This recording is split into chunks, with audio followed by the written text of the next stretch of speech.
The government has outlined extensive recovery efforts post-Beryl, being transparent about possible limitations while also urging patience. The opposition leader and other stakeholders are, however, expressing displeasure, issuing a renewed call for alacrity in southwest Clarendon. We are at Farka Beach. The fishermen have been very hard hit. Some have lost many fish pots out at sea. There's no electricity down here. Nobody from the government has come down here other than, I believe, a social worker. But right now they need a helping hand.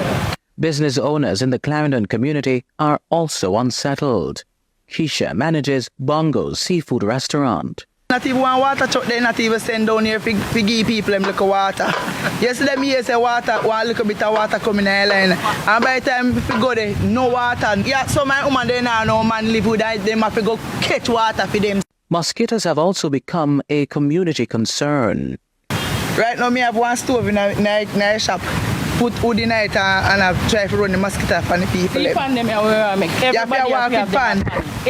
have to have them. Yeah, man, if you don't have one of this, you can't walk on the road. You can't walk on the road if you don't have. Morning or evening you have to light them. Residents say the flying fiends have also invaded neighboring communities. Whole of milk rubber mosquito go draw away. See and them run things. So destroyer can't help them. Also, I buy over 12 pack of destroyer already. Whole heap of destroyer if you try to do, but that not help. See how me have to walk and I look see it. At a media briefing early Thursday, the health ministry revealed plans to ramp up vector control measures over the next several weeks. But until then, at least one councillor wants in on recovery funding. We, the councillors, not only the Clarendon Municipal Corporation, but across the other 13 MCs, municipal corporations, to date have not received any special allocation from the Ministry of Local Government. Councillors, likewise the MPs, also have a responsibility to the people of their respective division. So I'm calling on the Honourable Minister Desmond McKenzie to make available funds to councillors to respond to the needs of the people. Hi everyone, welcome back to Jamaica Roots TV. Thank you so much for joining me on this video. Please remember to like, share, and subscribe. So I've been looking at the news. So that news clip, by the way, was of course from CVM. There are some comments online about the opposition leader, Mark Golden, and bipartisan on this channel. So Mr. Golden has been traveling around from parish to parish, and people are saying that they don't see him contributing or actively doing anything for the victims, for the people who have suffered damages to their home, their farms, houses, all of that. So let me know, do you believe the opposition leader should actively right now be helping some of the people in Jamaica that have suffered in Hurricane Beryl? I've seen so many comments say, come on, Mr. Golden, do better. Come on, Mr. Golden, you can help out some of the people. You're a millionaire, things to that effect. So I didn't know. I'm just looking at some things that people are saying.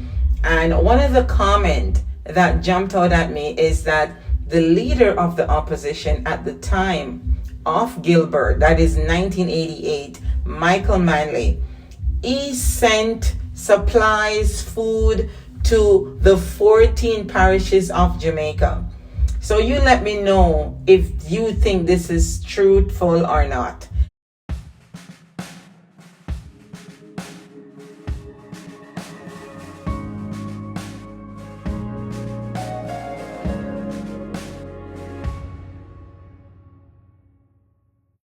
After the hurricane, Mr. Michael Manley came out and said that the Prime Minister has his full support and he will be doing whatever he can to help out in the hurricane, because it still is Jamaica's worst hurricane.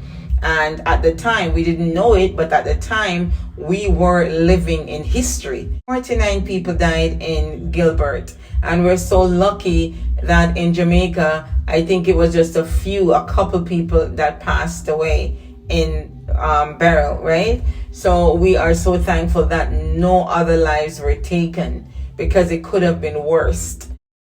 So in the past, we've seen many opposition leaders stepping up to assist during natural disasters. Their involvement have often made a significant difference in the lives of those that are affected. So Hurricane Beryl is no different. It is so important for leaders, in the government to take action in these situations. Number one, the people really need the help.